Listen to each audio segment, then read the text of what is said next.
Good afternoon, YouTube. Welcome to another episode of Live for Brian. Hope everyone's having a wonderful day out there. Today I'm with my 1996 Nissan 300ZX. This was the final year of the ZX, and I thought I would do a quick video on basically why I love to hate on this car, yet I still have not parted with it yet.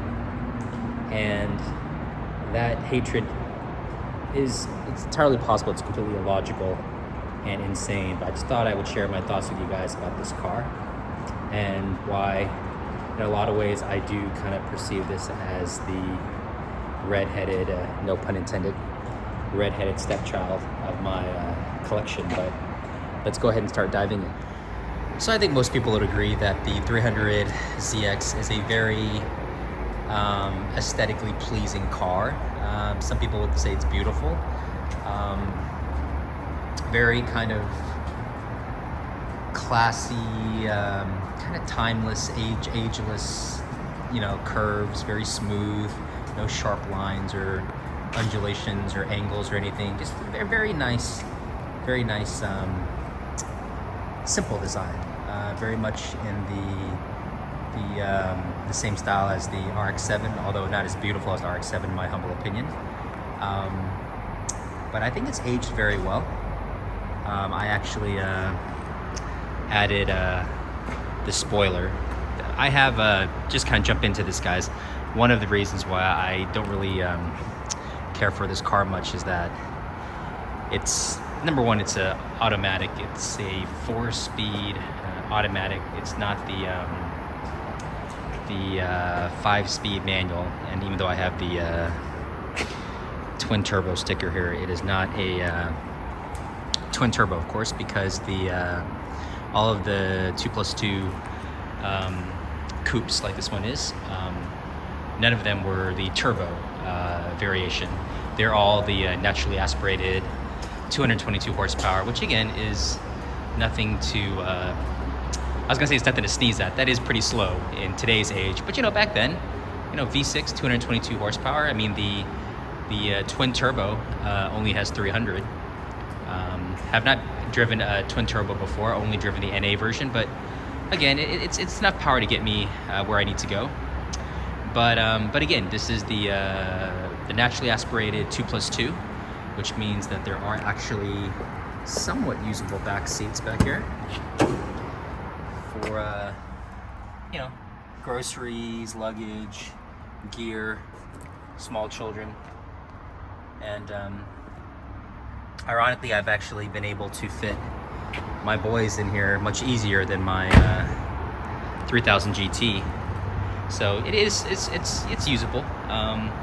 Again, the spoilers did not come on any of the NA models. I had that added, which I think kind of helps balance out the car. I also had a spoiler added to my 94 RX-7. I think with few exceptions, spoilers tend to make the cars look a little bit better, a little bit more proportional. I don't know, let me know what you guys think in the back, in the comments below, I mean.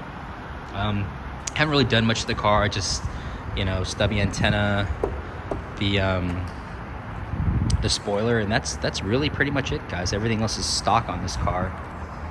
Someone told me that my front tires here, this tire and the other front tire, they're inverted, they're swapped wrong, which I think happened when one of my tires was getting replaced. I think the shop wasn't aware that that they're supposed to actually go in a certain direction. And actually looking at, well, actually I can't tell by looking at that one either. But anywho, so yeah, this is a car that I love to hate on, and I kind of constantly am thinking of when and how to get rid of, but yet I still have not gotten rid of it.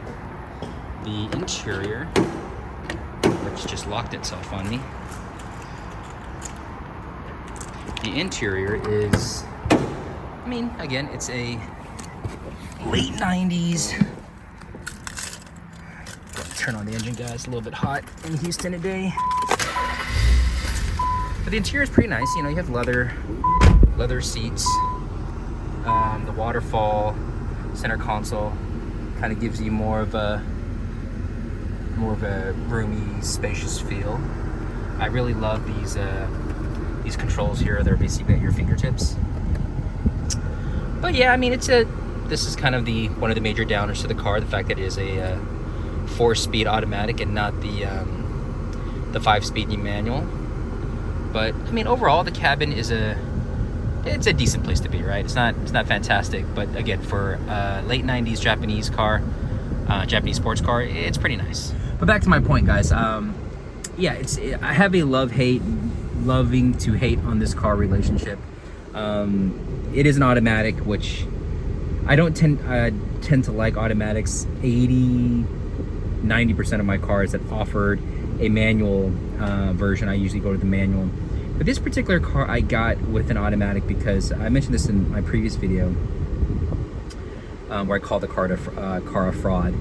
But I just kind of wanted an automatic just to not have to drive a manual all the time, just to kind of rest my left leg. And it's weird, guys. I don't enjoy driving automatics, but every once in a while, maybe once a week, I'm like, you know what? I just don't want to drive a stick. I don't want to use, pressing the clutch and have to deal with that, especially in stop and go traffic. I have a commute, so I mean, it's not crazy, but it's, depending on traffic, 35-45 minutes each way. And having an automatic definitely is a lot easier, having to deal with that stop and go traffic. So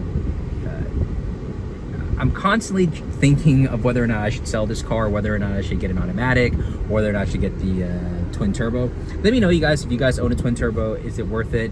I've heard they can be, you kind of need to wrench on them, and they tend to have more issues than the naturally aspirated ones. But again, I've never driven one. I'm sure they're a lot more fun to drive than the NA versions, I'm sure.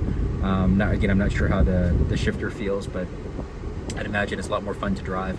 But I've given a lot of thought. I spent a lot of time on Auto Trader and Cars.com looking at twin turbos or even naturally aspirated versions with the stick shift. And they're not very easy to find, especially in low mileage and good condition. A lot of them have been driven pretty hard or modified pretty substantially. This car, another reason why I got this car, guys, it was a one-owner car. It had like pretty high mileage, like maybe 72,000 miles, 73,000 miles when I got it. But again, it was a one-owner car. It had been taken care of, meticulously cared for, I could tell. And that's another reason why I got this car. And I also didn't want to get the twin turbo at the time because I had heard that there are issues, or could be more maintenance repair issues with the turbo variation than the naturally aspirated. So, but it's weird. I have not pulled the trigger, guys. I have not sold. I have not traded this in. Just today, actually, I was like, what car should I take to work? And I was kind of going back and forth, and I was like, you know what? I want to take this car. And a lot of times, I talk myself out of wanting to take this car, which is even more weird. Concerning how much I know, and you guys are watching like, what the hell is your problem? Are you high? Are you stupid? I can totally already see the comments. If you hate this car, why do you have it? First world problems.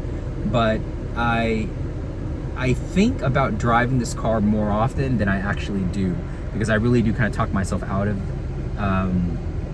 driving, mainly because it's an automatic. But then sometimes I'm like, I have to take this car because it is an automatic, and I don't want to shift, and I don't want to deal with that for for my bumper to bumper traffic and congestion and all that type of stuff. So, and these headrests, by the way, are super comfortable. Probably one of the most comfortable I've ever experienced. It's just kind of the way it kind of cradles and supports your head, especially at a long traffic light or a long drive. It's very nice. I really love the setup on this headrest. But yeah, I haven't pulled the trigger, guys. There's just something about it. I don't know what it is. There's something about Merit. I don't know what it is about this car that just will not allow me to pull the trigger and get rid of it. I don't know. It's not fast. It's the driving experience is it's not a tragic. Looks wise, it looks okay. It's not like it's not super valuable. It's not rare. It's not. I don't know. It's just something about this car. I have not been able to get rid of it yet. And strangely enough, something that still makes me want to drive it on a fairly regular basis. And I cannot put my finger on it for the life of me. Why? I think if this car was an automatic, a manual instead of the automatic, I think this would be definitely one of my one of my favorites, because that's really the one downside to driving the automatic. Because sometimes you just want to have fun, sometimes you just want to roll through your own gears, but I don't have that option here. But then again, sometimes I just like having the ease of having an automatic and being able to, you know, put around town or go on a quick drive and not have to worry about shifting. So I don't know, it's a catch-22, guys. I know it's kind of stupid and doesn't make sense, but I was actually thinking about it this morning because I was going back and forth. I was like, should I take it? Should I not? Should I take it? I was like, fine, damn it, I'm gonna take it. And I usually drive it about, I mean, I wash all of my cars pretty regularly because I'm just kind of stupid about that. So I drive it at least once a week to wash it. But I try to drive it also around that same frequency as well. But I don't know. Will I get rid of it at some point? It's definitely the canary in the coal mine. It's definitely up there in terms of cars I most likely would get rid of sooner than my other cars. But hey, if a manual version pops up or a twin turbo in a decent condition, I might consider that as well. But yeah, this is the kind of the redheaded stepchild of my garage, and sometimes it's just illogical why I hate on it. But there are certain things that I do like about it that have not allowed me to part with it yet. So let me know what you guys think. Do you have one? Do you have a twin turbo one? Would you recommend getting a twin turbo one? Do you have a naturally aspirated one? Am I just crazy? Am I just off base? What is it about these 300ZXs that you guys like? And leave it in the comments below. Would love to read it. So hope you guys liked the video. Give it a thumbs up, comment below, like, subscribe. Please support the channel. Hope to catch you guys in the next video. Take care. Bye-bye.